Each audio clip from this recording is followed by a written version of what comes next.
यानंतर अजून एक महत्त्वाची बातमी, धाराशिवमधून शेतातील पाण्याच्या वादातून झालेल्या भांडणात एकाच घरातील तिघांचा मृत्यू झाल्याची धक्कादायक घटना धाराशिव जिल्ह्यातील बावी गावात घडलेली आहे। 2 गटात झालेल्या भांडणात बाप लेकाचा मृत्यू झाला, तर दुसऱ्या गटात असलेला त्यांचा पुतण्या आहे त्यांचाही मृत्यू झालाय। दोघांमध्ये असलेली विहिरीची मालकी कुणाची यावरून वादाला तोंड फुटलं आणि यात ही दुर्दैवी घटना घडली आहे। येरमाळपूरच्या हद्दीमध्ये बाविया गावी 2 पारधी कुटुंबियांमध्ये विहिरीचे पाणी देण्यावरनं वाद झालता।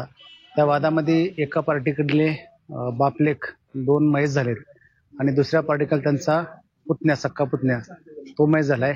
एक जखमी आहे आणि बाकीचे किरकोळ जखमी आहेत। पोलीस स्टेशनने गुन्हा नोंद करून त्याप्रमाणे तपास चालू केलेला आहे आणि 5 आरोपी आम्ही सध्या ताब्यात घेतलेले आहेत।